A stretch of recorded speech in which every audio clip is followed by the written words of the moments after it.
हरे कृष्णा। सब लोगों से रिक्वेस्ट है, अभी 8:30 बजे दर्शन खुलेंगे, तब तक आप लोग आगे आ सकते हैं। तो हरे कृष्णा। एक छोटा सा भजन गाएंगे, जय राधा माधव। उसके बाद हम कुछ चर्चा करेंगे भगवद गीता। हरे कृष्णा। जय राधा माधव जय कुंज बिहारी। गाइए, जय राधा माधव जय कुंज बिहारी। जय राधा माधव जय कुंज बिहारी।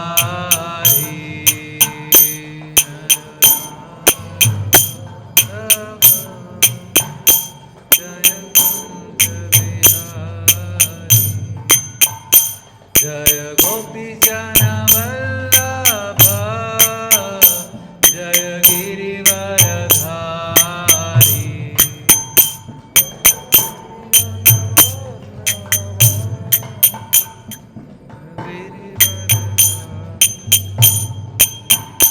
जय गोपी जन वल्लभ जय गिरिवरधारी।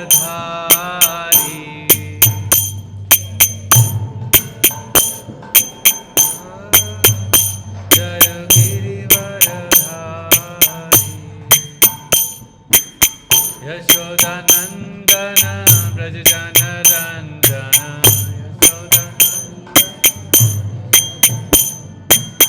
यशोदानंदन ब्रज जन रंजन।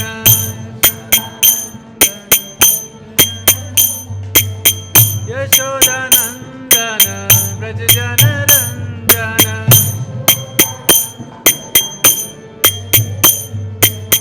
यशोदानंदन ब्रज जन रंजन।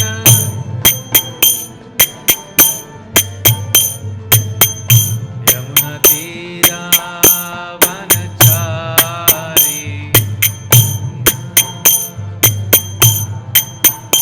यमुना तीरा वनचारी।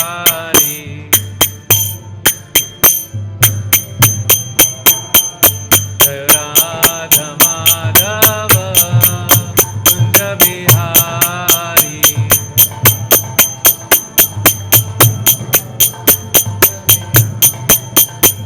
जय गोपी जन वल्लभ गिरिवरधारी।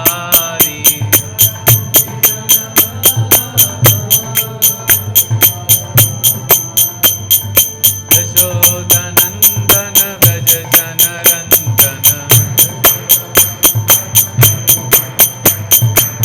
यशोदानंदन ब्रज जन रंजन। यमुना तीरा वनचारी। यमुना तीरा। राधा माधव कुंज बिहारी।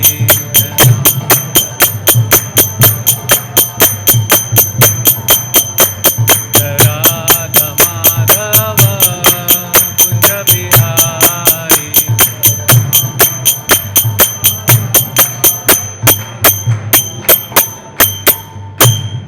श्री श्री राधा दामोदर भगवान की, श्री श्री गौर निताई की, श्री श्री जगन्नाथ बलदेव सुभद्रा महानी सुदर्शन जी की, जगत गुरु श्रील प्रभुपाद की, अनंत कोटि वैष्णववृंद की जय।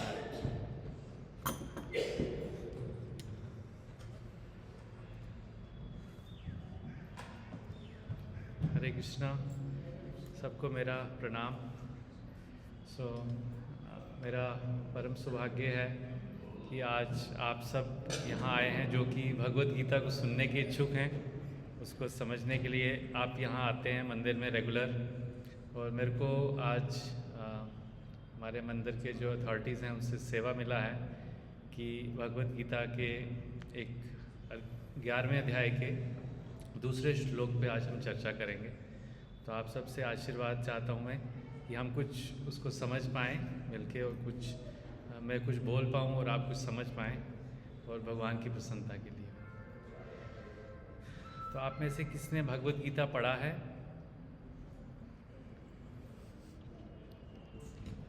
किसने पढ़ा है भगवत गीता? एक श्लोक भी अगर पढ़ा हो तो? पढ़ा है, स्टार्टिंग से पढ़ा है। तो आप लोग अपने फ़ोन पे निकाल सकते हैं, आप लिख सकते हैं BG गूगल पे 11.2,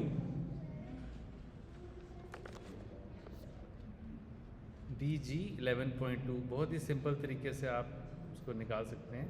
एक वेदाबेस का लिंक निकलेगा, vedabase.io का, तो उससे हम पढ़ेंगे। वहाँ पे इंग्लिश में है, हम हिंदी में पढ़ेंगे, लेकिन श्लोक आप वहाँ से उच्चारण कर सकते हैं। ठीक है।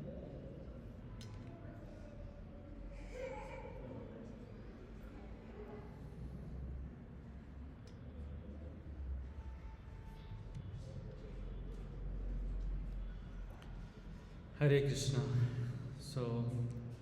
जिनके पास मिल गया है वो लोग, आप लोग रिपीट कर सकते हैं मेरे बाद। भवापयो हि भूतानां श्रुतो विस्तारसो मया त्वतः कमलपत्राक्ष महात्म्यम् अपि च अव्ययम् भवापीययो हि भूतानां श्रुतो विस्तारसो मया त्वतः कमलपत्राक्ष महात्म्यम् अपि च अव्ययम् भावापयो यो हि भूतानां श्रुतो विस्तारोऽसयो मया त्वतः कमलपत्राक्ष महात्म्यम् अपि च अव्ययम्। कोई रिपीट करना चाहता है? बहुत इजी है, पढ़िए।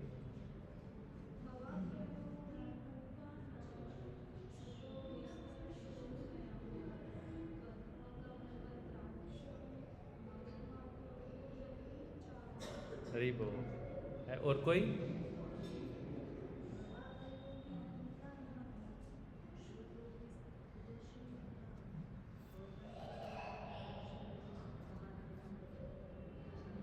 अव्ययम्। Very good. तो इसका मीनिंग पढ़ते हैं पहले। ये मीनिंग और जो इसका तात्पर्य है, जो इसका अनुवाद और तात्पर्य, ऐसी भक्ति वेदांत स्वामी श्रील प्रभुपाद जी ने लिखा है। श्रील प्रभुपाद की जय। हे कमल नयन, मैंने आपसे प्रत्येक जीव की उत्पत्ति तथा लक्ष्य के विषय में विस्तार से सुना है और आपकी अक्षय महिमा का अनुभव किया है। आप मेरे पीछे दोहरा सकते हैं। हे कमल नयन, मैंने आपसे प्रत्येक जीव की उत्पत्ति तथा लय के विषय में विस्तार से सुना है और आपकी अक्षय महिमा का अनुभव किया है। तो तात्पर्य इसको ध्यान से सुनिए। अर्जुन यहाँ पर प्रसन्नता के मारे कृष्ण को कमल नयन, कृष्ण के नेत्र कमल के फूल की पंखुड़ियों जैसे दिखते हैं, कहकर संबोधित करता है, क्योंकि उन्होंने किसी पिछले अध्याय में उसे विश्वास दिलाया है। अहम कृतस्य नस्य जगतः प्रभो प्रलस्य तथा, मैं इस संपूर्ण भौतिक जगत की उत्पत्ति तथा प्रलय का कारण हूँ। अर्जुन इसके विषय में भगवान से विस्तार पूर्वक सुन चुका है। अर्जुन को ये भी ज्ञात है कि समस्त उत्पत्ति तथा प्रलय के कारण होने के अतिरिक्त वह इन सबसे पृथक रहते हैं। जैसा कि भगवान ने 9वें अध्याय में कहा है कि वह सर्वव्यापी हैं, तो भी वह सर्वत्र स्वयं उपस्थित नहीं रहते। यदि कृष्ण का अचिंत्य, यही कृष्ण का अचिंत्य ऐश्वर्य है। जिसे अर्जुन स्वीकार करता है कि उनसे भली भांति समझ लिया है। जिसे अर्जुन स्वीकार करता है कि उसने भली भांति समझ लिया। तो हम मंगलाचरण करेंगे, जो कि हमारे आचार्य परंपरा है, गुरु परंपरा है, उसको हम उनसे आशीर्वाद लेंगे ताकि हम कुछ बोल पाएँ और कुछ समझ पाएँ। तो आप लोग सुन भी सकते हैं और अगर आपको आती है तो आप साथ में बोल सकते हैं। ओम अज्ञानतिमिरन्धस्य ज्ञानञ्जनाशलाकया चक्षुरुन्मिलितं येन तस्मै श्रीगुरुवे नमः। श्रीचैतन्यमनोभीष्टं स्थापितं येन भूतले स्वयं रूपः कदा मह्यं ददाति स्वापदान्तिकं। वन्देऽहं श्रीगुरु श्रीयुतापदकमलं श्रीगुरून् वैष्णवांश्च श्रीरूपं साग्रजातां सहगण रघुनाथान्वितं तं सजीवं साद्वैतं सावधूतं परिजनसहितं कृष्णचैतन्यदेवं श्रीराधा कृष्णपादान् सहगण ललिता श्रीविशाखान्वितांश्च। हे कृष्णा करुणा सिंधु दीनबंधु जगत्पते गोपेशा गोपिका कांत राधा कांत नमस्तुते। तप्त कांचन गौरांगी राधे वृंदावनेश्वरी वृषभानुसुते देवी प्रणमामि हरिप्रिये। वाञ्छा कल्पतरुभ्यश्च कृपा सिन्धुभैव च पतितानां पावनेभ्यो वैष्णवेभ्यो नमो नमः। जय श्री कृष्ण चैतन्य प्रभु नित्यानंद श्री अद्वैत गदाधर श्रीवासादि गौर भक्तवृंद। हरे कृष्णा कृष्णा कृष्णा हरे हरे, हरे राम राम राम हरे हरे। नमो ओं विष्णुपादाय कृष्णपृष्ठाय भूतले श्रीमते भक्तिवेदांत स्वामीति नामिने। नमस्ते सरस्वते देवे गौरवाणी प्रचारिणे निर्विशेषा शून्यवादी पाश्चात्य देशतारिणे। श्रील प्रभुपाद की जय। हरे कृष्णा। तो इसको थोड़ा सा बैकग्राउंड थोड़ा इसका समझते हैं कि ये श्लोक कब बोला जा रहा है, अर्जुन क्या बोल रहे हैं, क्या कॉन्टेक्स्ट चल रहा है, क्योंकि कॉन्टेक्स्ट समझ आएगा तो टेक्स्ट भी समझ आएगा, है ना। तो अभी युद्ध चल रहा था, युद्ध होने वाला था और उसके बाद बीच में अर्जुन जो हैं वो उनको लगा कि युद्ध नहीं करना है मुझे। एकदम ज़्यादा पीछे से नहीं जाएंगे, थोड़ा क्लोज से ही। उसके बाद भगवान अर्जुन को बहुत सारा उपदेश देते हैं और उसके बाद 7वें 8वें और 9वें अध्याय में जो उनके बारे में, जो उनके ऐश्वर्य और उनके बारे में जो मोस्ट कॉन्फिडेंशियल नॉलेज है, गुह्यतम ज्ञान है, गुह्यम ज्ञान है, जो ज़्यादातर लोगों को पता नहीं होता, वो नॉलेज अर्जुन को देते हैं। ठीक है, 7वें 8वें और 9वें में जैसे होता है ना गुड बेटर बेस्ट, तो 7 में फर्स्ट लेवल का, 8 में सेकंड लेवल का, 9th में एकदम टॉप लेवल का नॉलेज दे दिया। फिर उसके बाद क्योंकि भगवान श्री कृष्ण जो हैं वो सबके परमात्मा के रूप में सब में वास करते हैं, तो जैसे ही उन्होंने 9वां अध्याय, मतलब पहले तो अध्याय नहीं थे, कंटिन्यूसली कॉन्वर्सेशन चल रहा था अर्जुन और भगवान कृष्ण में, तो जैसे ही उन्होंने 9वें अध्याय का लास्टवां श्लोक बोला, मन मना भक्तो मज्जाजी माम नमस्करु, तो बोले कि ये मेरी विधि है। उसके बाद अर्जुन के मन में उन्होंने पहले से ही भांप लिया कि अर्जुन के मन में कुछ और भी डाउट्स हैं, बट वो पूछ नहीं रहे हैं। तो फिर वहाँ से 10वां अध्याय शुरू होता है। तो 10वें अध्याय में वो पूरा उनको और अपना बोलते हैं कि जो अभी तक मैंने किसी को नहीं बताया है वो मैं तुमको नॉलेज दूंगा, तो वो भी दे दी। अब उसके बाद जब पूरा नॉलेज, पूरा जो ज्ञान है भक्ति, बीच के जो चैप्टर हैं भगवत गीता के 7 से लेके 12 तक, इसको बोला जाता है भक्ति योग। पहले जो 6 अध्याय हैं उसको बोला जाता है कर्म योग, है ना, और जो लास्ट के 3 अध्याय हैं उसको बोला जाता है ज्ञान योग। तो science of action, science of devotion and science of renunciation, jnana, understanding. तो अभी जैसे ही 10वां अध्याय का लास्टवां श्लोक बोलते हैं, 10वां अध्याय का लास्टवां श्लोक है, 10वें अध्याय में भगवान अपने ऐश्वर्य के बारे में बताते हैं। जैसे वो बताते हैं कि ग्रहों में सूर्य में हूँ,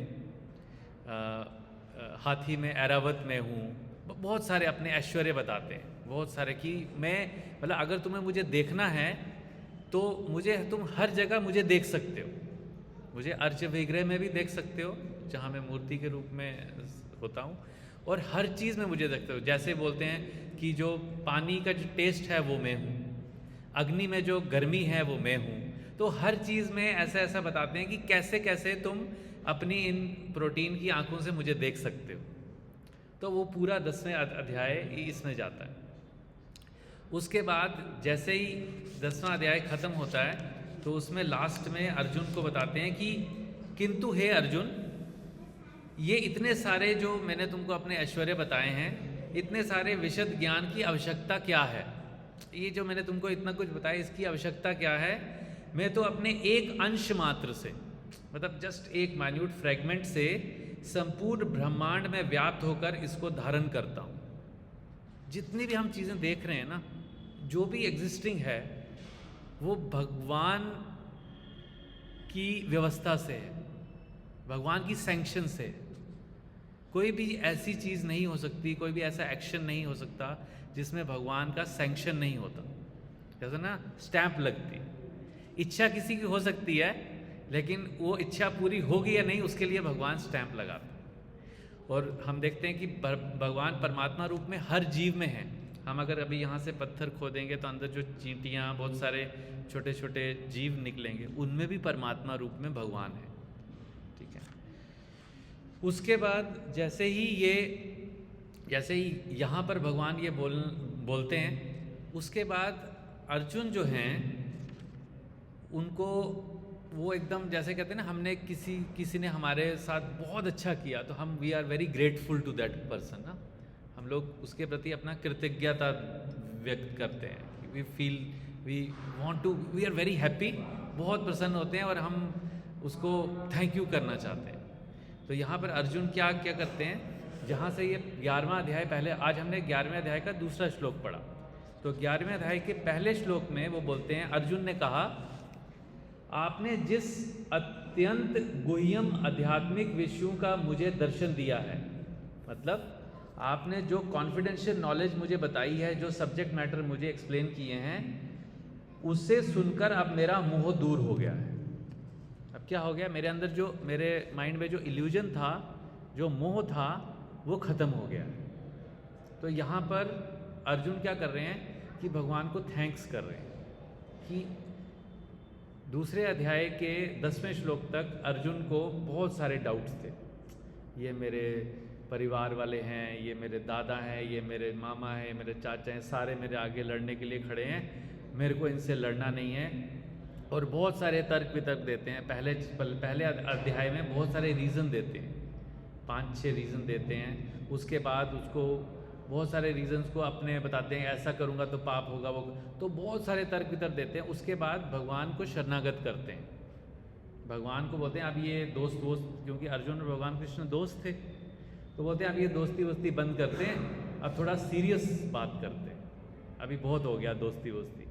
दोस्तों में तो कभी सीरियस बात होती है? नहीं होती, हमेशा मजाक होता है। तो यहाँ बोलने लगे कि अब आप मेरे गुरु और मैं आपका शिष्य। अब हैं दोनों सेम एज के, सेम एज है ना, अर्जुन का एकदम कंटेम्प्रेरी है वो, कोई बड़ा कोई इतना नहीं है, कोई एक 40 साल का है तो दूसरा 85 साल का है, तो सेम एज के हैं, ऑलमोस्ट सिमिलर एज के। लेकिन एक व्यक्ति अपने को दूसरे को गुरु मान, अब बोलता है कि अब आप गुरु और मैं शिष्य। तो वहाँ से भगवान जो अर्जुन को जो ज्ञान देना शुरू करते हैं और उसके बहुत सारे, अर्जुन के बहुत सारे क्वेश्चंस का आंसर देते हैं। दूसरे अध्याय के 11वें श्लोक से लेकर 10वें अध्याय के 42वें श्लोक तक पूरा आंसर देते हैं। जो जो अर्जुन पूछते हैं वो उसका आंसर देते हैं। तो इसलिए अर्जुन जो हैं वो अब ग्रेटफुल हैं, वो बोल रहे हैं कि आपने जिन अत्यंत गुह्यम आध्यात्मिक विषयों का मुझे उपदेश दिया है, जो जो आपने मुझे बताया है, उसे सुनकर अब मेरा मोह दूर हो गया, अब मोह दूर हो गया। अब जैसे कहीं पे हम कोई सेमिनार सुनने जाते हैं या कोई लेक्चर सुनते हैं या कोई क्लास सुनते हैं, तो हम किसी को बोलते हैं ना, जो स्पीकर बैठा होता है, तो आपकी क्लास सर बहुत अच्छी थी, या किसी का प्रवचन बहुत अच्छा था। तो ऐसे अगर 10 लोग बोल रहे हैं तो जो टीचर है उसके मन में आएगा ना, जो क्लास दे रहा था, कि अच्छा बताना क्या अच्छा था, होता है ना कि चलो हमें भी पता चले कि हमने क्या बताया आपको।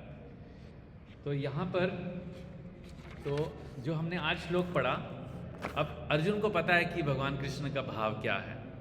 तो यहाँ पर जो आज का हमने श्लोक पढ़ा, भवापि हो ही भूतानाम, वो बोले भव प ययो ही भूतानाम श्रुतो विस्तरशो मया, कि श्रुतो मतलब सुना, मया मतलब मैंने आपसे सुना। पहले तो गुणगान कर लिया कि आपने मुझे सारी नॉलेज दे दी, आप बोल रहे हैं कि क्या क्या मैंने सुना, श्रुतो मैंने सुना, मयो मैंने आपसे सुना। कैसे सुना? विस्तरशो विस्तार से सुना, एकदम डिटेल में मैंने आपसे सुना। अब क्या सुना? भवो यपो ही भूतानाम, कि भव का मतलब होता है उत्पत्ति। जैसे बहुत सारे डिजायर्स होते हैं, उसको भी बोलते हैं भव, इसलिए इस मटेरियल वर्ल्ड को बोलते हैं भव सागर, मटेरियल ओशन, है ना। तो अपययो लक्ष्य, लय मतलब प्रलय, कि जब कोई चीज़ मैनिफेस्ट होती है और जब कोई अनमैनिफेस्ट होती है। तो यहाँ पर बताया कि भव पयो ही भूतानाम, की उत्पत्ति और प्रलय, किसी चीज़ की उत्पत्ति और उसकी प्रलय निश्चित, उसका ही भूतानाम, की समस्त जीवों की उत्पत्ति और समस्त जीवन का प्रलय, उसका कारण कौन है? कि इस बारे में आपने मुझे बताया कि समस्त जीवों की उत्पत्ति और उनकी प्रलय कैसे होती है, ये आपने मुझे बताया। अब क्योंकि भगवान ने पूरा नॉलेज दिया, अब अर्जुन गुणगान कर रहे हैं, थैंक यू बोल रहे हैं, और ये भी बता रहे हैं, ये नहीं कि हाँ सिर्फ ऊपर से ठंडा कि हाँ आपका क्लास बहुत अच्छा था, आपने बहुत अच्छा बताया। ये भी बता रहे हैं कि आपने बताया क्या। तो बता रहे हैं कि जितने भी जीव हैं उनकी उत्पत्ति और उनकी जो प्रलय होती है, जिससे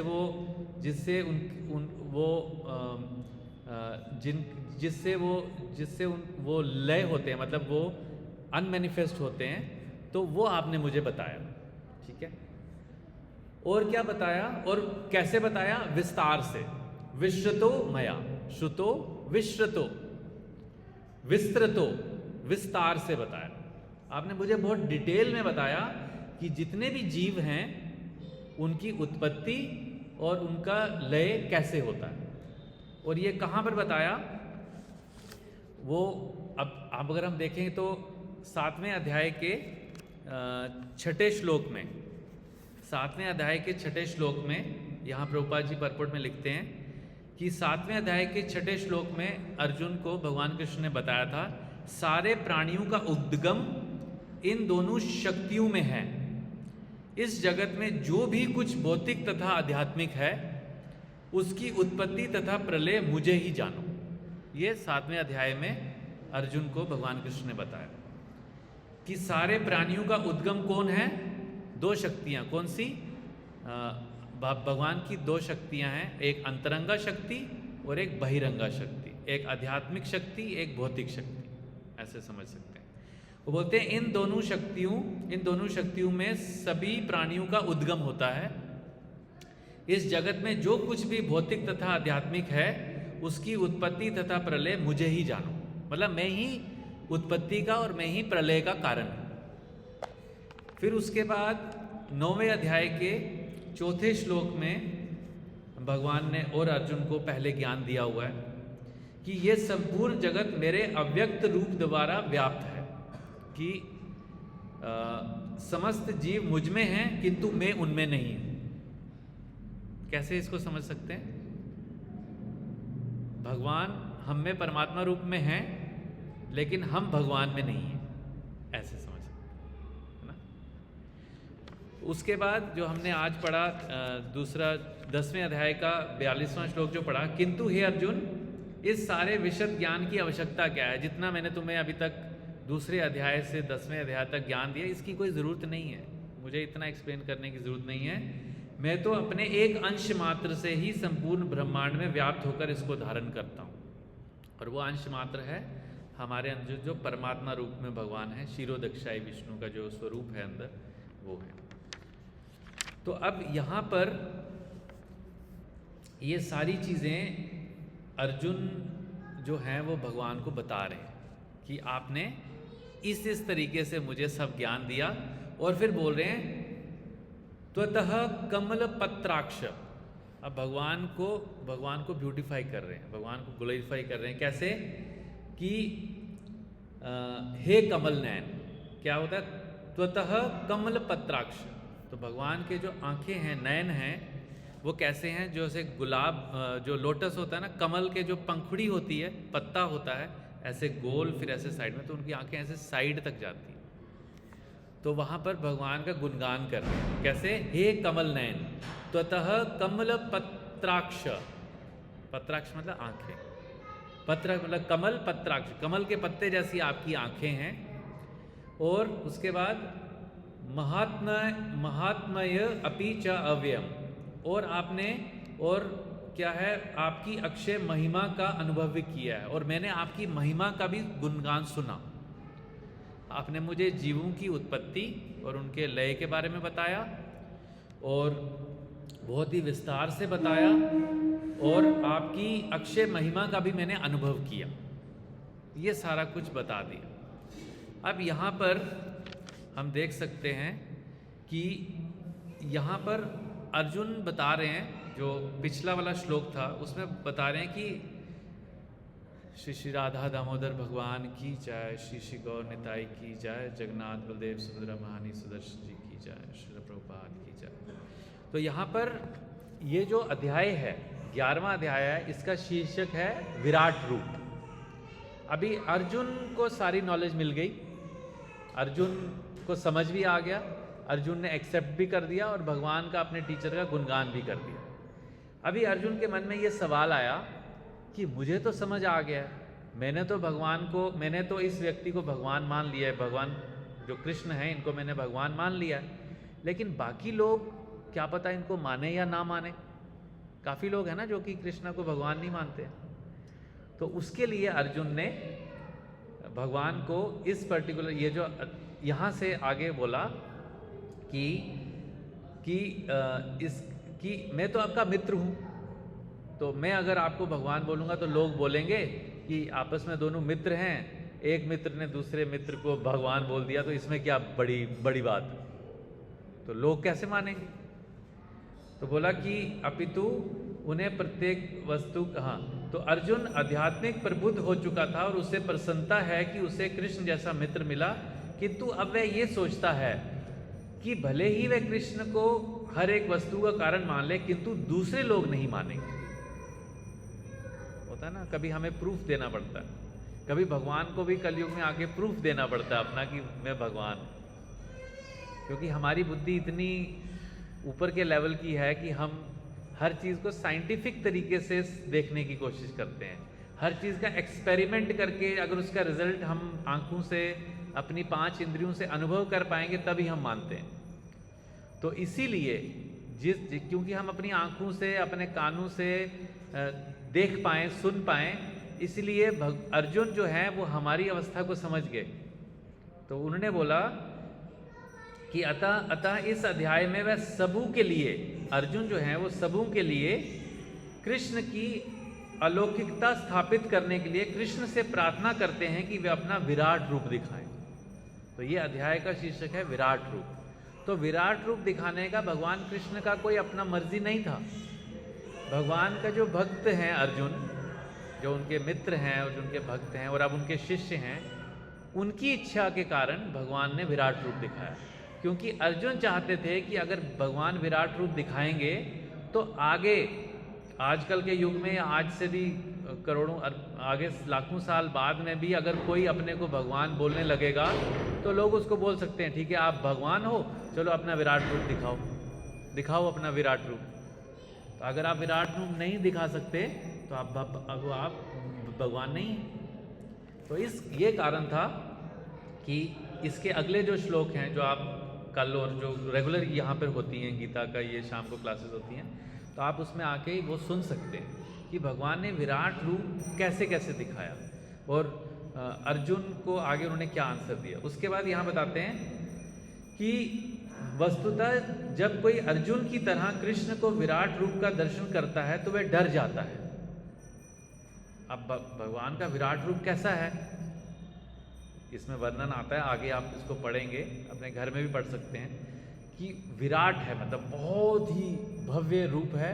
और कैसा रूप है जिसमें अग्नि भी है, उनके हजारों मुख हैं, हजारों भुजाएं हैं, हजारों टांगे हैं, हजारों आँखें हैं, लाखों आँखें हैं। उसके बाद जितने भी जो हम चर और अचर हैं मतलब चलने वाले और जो स्थिर हैं, जितने भी जीव हैं वो उनके मुंह में जा रहे हैं। और कुछ की मृत्यु हो रही है, कुछ का जन्म हो रहा है। और फिर बताते हैं कि सूर्य से करोड़ों सूर्य जैसे उनकी आंखों का जो रोशनी आती है वैसे है। तो मतलब बहुत ही अद्भुत जो है वो दृश्य है विराट रूप। तो यहाँ पर फिर आगे बताते हैं कि तो वह डर जाता है, किंतु कृष्ण इतने दयालु हैं कि इस स्वरूप को दिखाने के तुरंत बाद ही अपना मूल रूप धारण कर लेते हैं। तो ऐसे नहीं कि आप विराट रूप अपना दिखाना शुरू हुए तो आप कंटिन्यूस अपना विराट रूप में ही रहेंगे, विराट रूप में नहीं रहते। जब विराट रूप अर्जुन को दिखाते हैं उसके बाद फिर अपने चतुर्भुज विष्णु रूप में आते हैं। पहले विराट रूप से विष्णु रूप में आते हैं चतुर्भुज में। जो चतुर्भुज रूप इसलिए दिखाते हैं कि अर्जुन बाकी लोगों को ये बताना चाहते हैं भगवान कृष्ण के माध्यम से कि भगवान श्री कृष्ण परमात्मा रूप में हमारे अंदर कैसे रहते हैं। तो जो चतुर्भुज रूप है भगवान का वो श्रीमद् भागवतम के दूसरे अध्याय में वर्णन आता है। उसका चैप्टर का नाम है लॉर्ड ऑफ द हार्ट, कि जो हार्ट में हमारे भगवान रहते हैं। कि हमारी जो ये छोटी उंगली होती है यहाँ से लेकर जो ये अंगूठे की लेंथ होती है इतनी 8 इंच के आसपास, इतना साइज होता है हमारे अंदर जो परमात्मा रूप में बैठते हैं भगवान, उनके चतुर्भुज रूप होता है।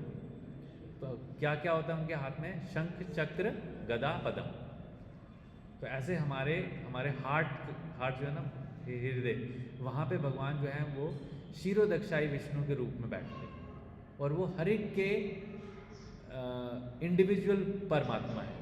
जैसे आपके अंदर जो परमात्मा बैठे हैं आपके अंदर वो अलग है, वो आप मनुष्य शरीर में हैं तो भी आपके साथ हैं, आप उससे पहले किसी पंछी के शरीर में थे तो वो भी आपके साथ थे, अब आगे जाके आप देवी देवता बन जाएंगे तो भी आपके साथ रहेंगे, आप भगवान के धाम पहुंच जाएंगे वहाँ भी आपके साथ।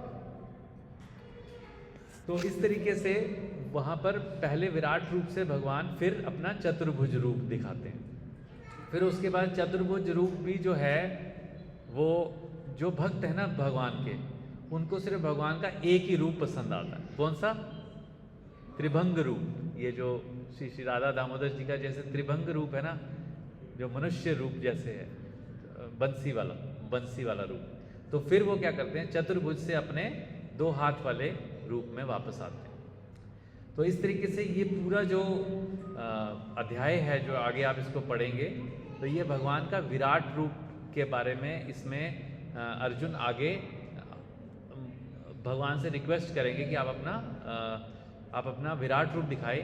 और यहाँ हम ये समझ सकते हैं कि विराट रूप दिखाने का कारण क्या है, अर्जुन ने क्यों ऐसा बोला अर्जुन को कि आपको विराट रूप दिखाना चाहिए। क्योंकि हम जितने यहाँ हम अपने को जो कंडीशन सोल्स हैं बद्ध जीव, क्योंकि हम 3 गुणों से we are condition by 3 modes. 3 गुण कौन से हैं? सत्वगुण, रजोगुण और तमोगुण। हम इन तीनों गुणों से बंधे हुए हैं, इसलिए हमें बोला जाता है बद्ध जीव। बद्ध जीव मतलब कंडीशन सोल। हम किसी कंडीशन में रहते हैं, या तो हमें सर्दी लगती है या तो हमें गर्मी लगती है, या तो हमें अच्छा लगता है या तो हमें बुरा लगता है, या तो हमें मतलब कहीं ना हम ड्युअलिटी में रहते हैं। तो ये हमारा सिम्टम है। अगर हम ड्युअलिटी में जब तक हैं मतलब हम कंडीशन में हैं, है ना। लेकिन जब हम इस कंडीशन से निकल जाते हैं तो उस स्टेट को बोलते हैं गुणातीत। गुणातीत मतलब ट्रांसेंड कर जाते हैं, इसके लांग जाते हैं 3 गुणों को, तो हमें भगवान के दर्शन होते हैं। तो पहले परमात्मा रूप में दर्शन होते हैं, फिर आंखों से सामने दर्शन होते हैं। इस तरीके से भगवद गीता में तो अर्जुन का यहाँ पर विराट रूप को जो है वो भगवान से आग्रह कर रहे हैं कि विराट रूप दिखाइए, कि वो यही चाहते हैं कि जो नॉर्मल व्यक्ति हैं, जो हम जैसे व्यक्ति हैं, वो कहीं किसी भटकाव में ना आ जाएं, कि कोई उनके सामने आ जाए मैं भगवान हूँ मेरी पूजा करो, तो वैसे वो उसको बोल सकते हैं कि विराट रूप दिखाइए आप। तो इस तरीके से भगवान का है। और यहाँ पे अगर हम देखेंगे ये जो आज हमने श्लोक पढ़ा कि अर्जुन को ये भी ज्ञात है कि समस्त उत्पत्ति तथा प्रलय के कारण होने के अतिरिक्त वह इन सबसे पृथक रहते हैं। कि हैं तो भगवान सभी के कारण हैं, लेकिन वो सबसे पृथक है, मतलब उससे इफेक्ट नहीं होता उनको कुछ। वो कैसे है कि क्योंकि जैसे हम एग्जाम्पल से समझ सकते हैं, जैसे जेल होता है ना, अब जेल में जेलर जेल में ही रहता है, क्या जेलर को जेल के रूल्स रेगुलेशन मानने होते हैं? नहीं, लेकिन वो जेल में रहता है। जेल में होते हुए भी उसके ऊपर जेल के जो रूल्स रेगुलेशंस हैं कि उसको किसी अंदर लॉकर में नहीं डाल सकते, क्योंकि वो कौन है? जेलर है, वो वहाँ का मालिक है।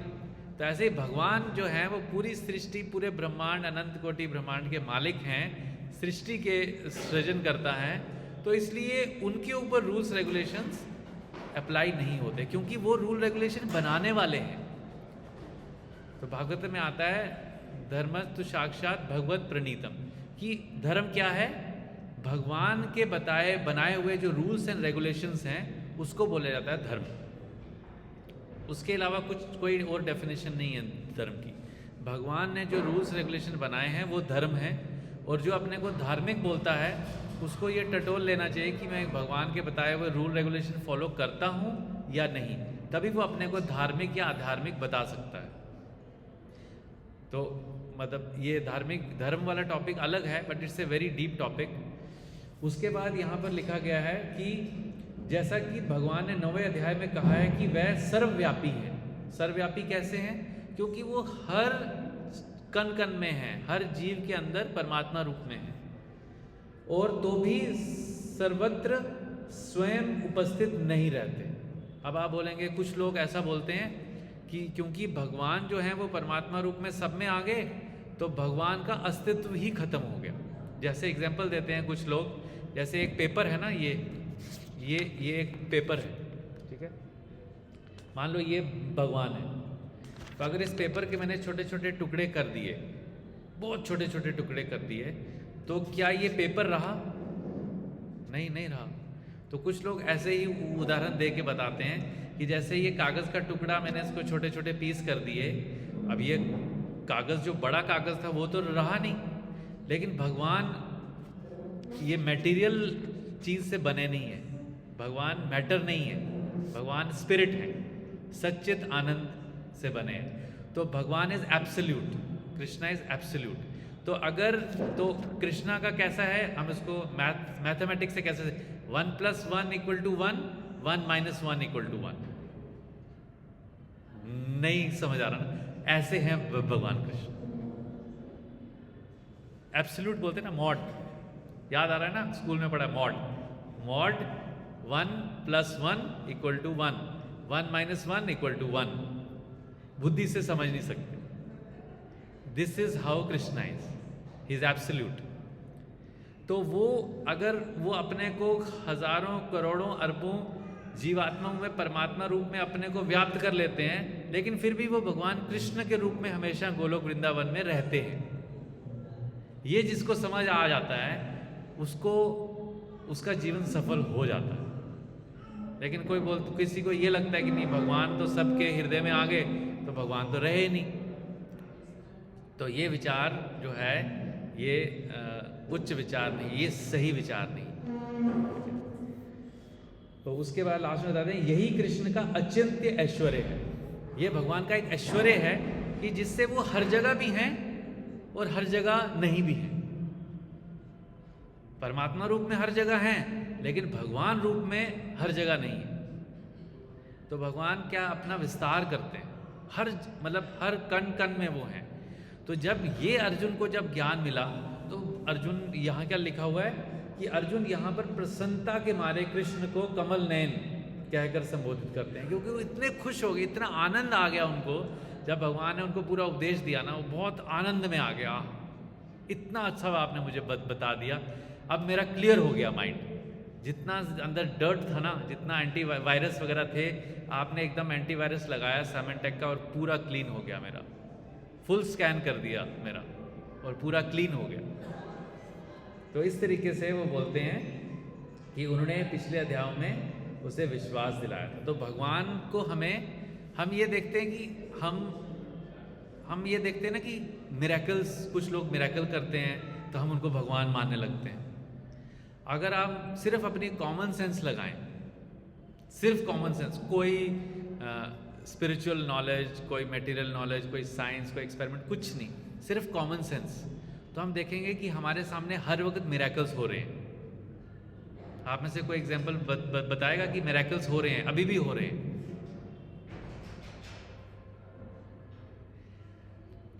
हमारे लिए उड़ना कितना मुश्किल है। हम में से कितने लोग हैं जो ऐसे एक जगह बैठे बैठे उड़ सकते हैं? कोई नहीं उड़ सकता। एक छोटी सी चिड़िया को छोड़ो, एक छोटा सा मच्छर यहाँ बैठा होगा, बहुत सारे मच्छर होंगे, ऐसे बैठे हैं, ऐसे उड़ गए। हमारे को एक छोटा सा, इतना सा मैं अगर लोहे का या एक कागज़ का टुकड़ा भी यहाँ रखूँ, क्या मैं उसको उड़ा सकता हूँ? नहीं उड़ा सकता। उसके लिए मुझे कितना तामझाम करना पड़ेगा, मशीनरी लगानी पड़ेगी। क्या ये मिरेकल नहीं है? अगर और मिरेकल देखने हैं, हमारे घरों में हम कितना पानी यूज़ करते हैं रोज़? कम से कम 1000 लीटर या 500 लीटर तो करते ही होंगे। और कितने लोग हैं पूरे ब्रह्मांड में? कितना पानी यूज़ होता है? उसकी व्यवस्था कैसे होती है? कौन करता है? पीएचई वाले करते हैं हमारे सिटी के लिए, लेकिन वहाँ पे पानी कहाँ से आता है? उसके लिए भगवान ने समुद्र बना दिया। बनाया कि नहीं? बनाया ना समुद्र। अब समुद्र बना दिया, अभी समुद्र में पानी जब एक जगह ठहरा रहता है तो उसमें फंगस आ जाती है, काई लगती है, तो भगवान ने उसमें नमक डाल दिया कि वो खराब ना हो। अब बोले कि अब इस नमक, ये पानी को अब ट्रांसपोर्ट कैसे करना है? उसके लिए सूर्य बना दिया। अब सूर्य जो है, उसकी गर्मी से पानी इवेपोरेट होगा। अब इवेपोरेट होगा तो टैंकी चाहिए। अब नीचे तो नमक वाला पानी है, जब इवेपोरेट होगा तो कहीं स्टोर होना चाहिए, तो जो बादल बना दिए। अगर आप में से जो लोग प्लेन में गए हैं, ऊपर जैसे क्रॉस होता है, क्लाउड्स के ऊपर जाते हैं, तो वहाँ पे क्लाउड्स में क्या है? पानी है। तो ऊपर टैंकी बना दी। कैसी टैंकी? फ्लोटिंग टैंकी। फ्लोटिंग, कोई नीचे कुछ, हमारे घरों में टैंकी के नीचे कितना बड़ा बड़ा प्लिंथ डालना पड़ता है उसको सपोर्ट करने के लिए। ऊपर फ्लोटिंग टैंकी बना दी। अब उसके बाद फिर वहाँ से जहाँ जहाँ पानी चाहिए वहाँ पे वो टैंकी खोलते हैं और नीचे बादल, और उतना भी कंट्रोल करते हैं कि ये नहीं कि एक जगह सारे बादल आके अपना पानी दे दें। हरे कृष्ण। एक जगह अपने बादल आके, तो वो क्या करते हैं कि व्यवस्था करते हैं कि कहाँ कहाँ कितना पानी चाहिए, ताकि बाढ़ ना आ जाए। कलयुग में आ जाती है क्योंकि लोग वैसे काम करते हैं। तो कितने मिरेकल्स हैं। तो यही मिरेकल्स जब अर्जुन ने देखे, अर्जुन को जब ये समझ आया कि भगवान क्या कुछ कर सकते हैं, he is cause of everything, तो भगवान, तो वो ग्रेटफुल हो गए बहुत। इसके भगवान के ग्रेटफुल, कृतज्ञता हो गई।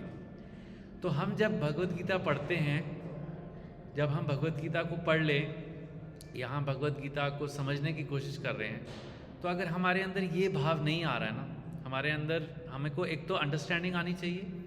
ये बहुत इंपॉर्टेंट चीज़ें हैं। अगर हम ये बोलेंगे नहीं ये फ़िलॉसफी है, इसको समझने की कोई ज़रूरत नहीं है, दैट इज़ नॉट राइट। ये ह्यूमन बींग्स के लिए लिखा गया है। ये भगवान ने कुत्ते बिल्ली के लिए तो नहीं लिखा है। जो लर्नड लोग हैं, जो पढ़े लिखे लोग हैं, जो समझ सकते हैं, उनके लिए लिखा है। मान लो किसी को पढ़ना नहीं आता, सुन तो सकता है, वो सुन तो सकता ही है ना। तो हमें इसको डेली कम से कम 1 पेज 2 पेज या 1 श्लोक भगवत गीता का रोज पढ़ना चाहिए। और उसको सिर्फ श्लोक को याद करने के लिए नहीं कि हाँ मुझे 1 श्लोक याद हो गया है, मैं अच्छे से श्लोक का उच्चारण कर सकता हूँ, नो। उसका जो क्या मीनिंग, मतलब भगवान मुझे क्या बताना चाह रहे हैं उसमें, वो हमें समझना चाहिए कि एक्चुअली में भगवान बताते हैं कि मैं सबका बीज प्रदान करने वाला पिता हूँ। तो एक पिता अगर बच्चे को कुछ गाइडेंस देते हैं, कुछ इंस्ट्रक्शन देते हैं, तो होता है ना, एक्सपेक्ट करते हैं ना पापा कि ये बच्चा जो है थोड़ा उसका ध्यान देगा और उसको फॉलो करेगा इंस्ट्रक्शंस को।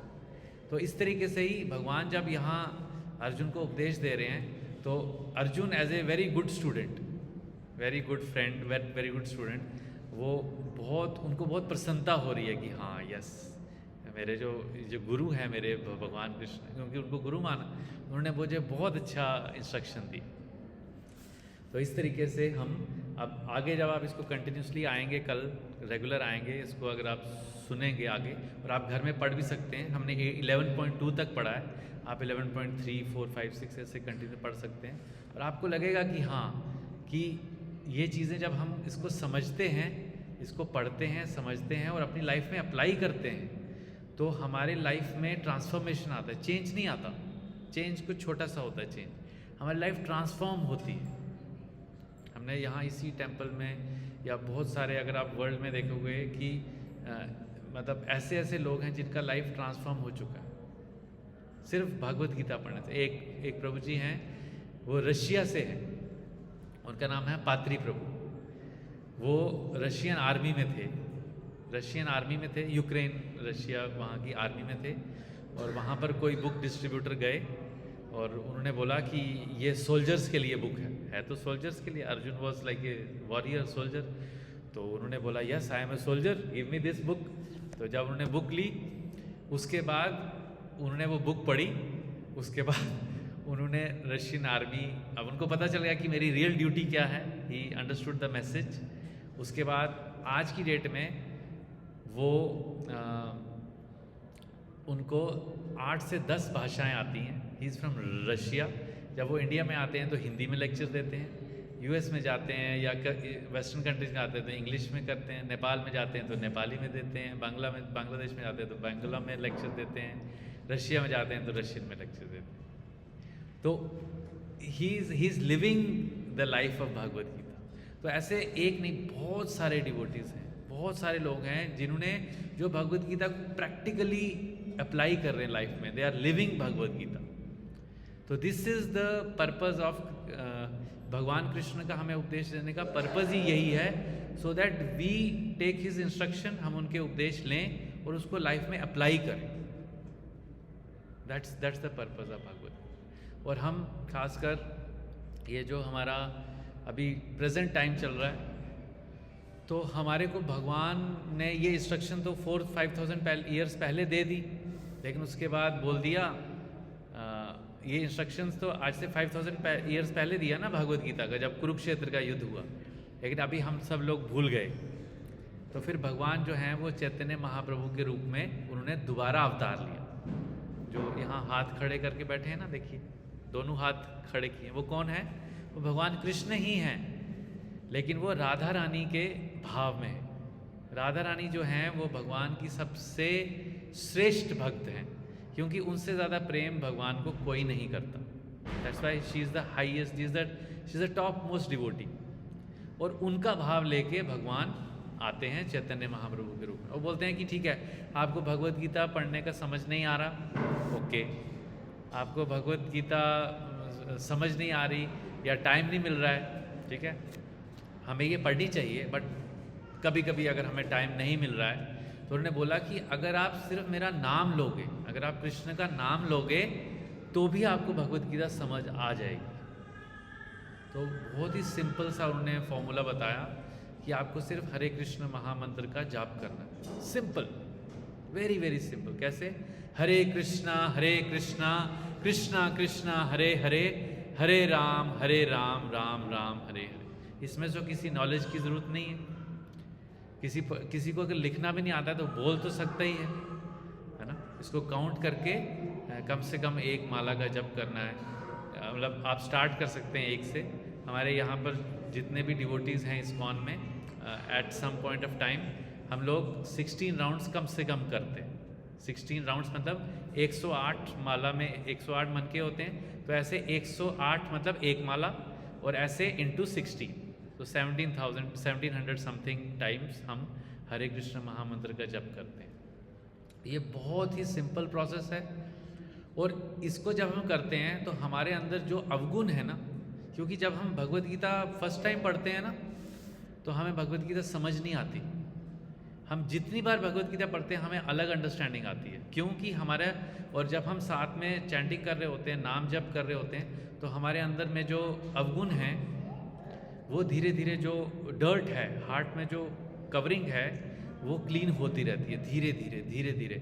और जैसे जैसे वो कवरिंग साफ होती है, कवरिंग हटती है, हार्ट क्लीन होता है, तो हमें और चीज़ें, डीप चीज़ें भी भगवत गीता की समझ आने लगती हैं। तो ये प्रोसेस कैसे चलता है? अध्ययन साथ में चलता है, साथ में नाम जप चलता है। तो नाम जप चलता रहता है, उससे हमारा क्लीनिंग होता है, और साथ में भगवत गीता पढ़ते हैं तो हमें फिलॉसफी और अंडरस्टैंडिंग और अच्छे से समझ आता है। तो ये दोनों प्रोसेस साथ साथ में चलना चाहिए। अध्ययन को बोला जाता है जैसे श्रवणम एंड कीर्तनम, सुनना मतलब पढ़ना सुनना, और कीर्तनम, श्रवणम कीर्तनम मतलब जाप करना या कीर्तन करना। तो ये दोनों प्रोसेस हमको साथ में करने चाहिए, ठीक है। तो ये आप इसको घर में भी पढ़ सकते हैं, और हमारे यहाँ भगवत गीता के कोर्सेज भी होते हैं। हर संडे को, सैटरडे को टेंपल में गीता कोर्सेज होते हैं, which is open for all of you.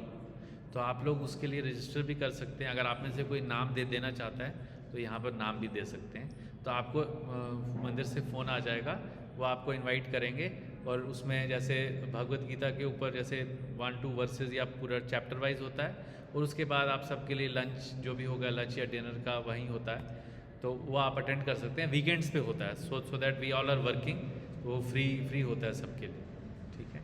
हरे कृष्णा, श्रील प्रभुपाद की जय, गौर भक्त वृंद की जय।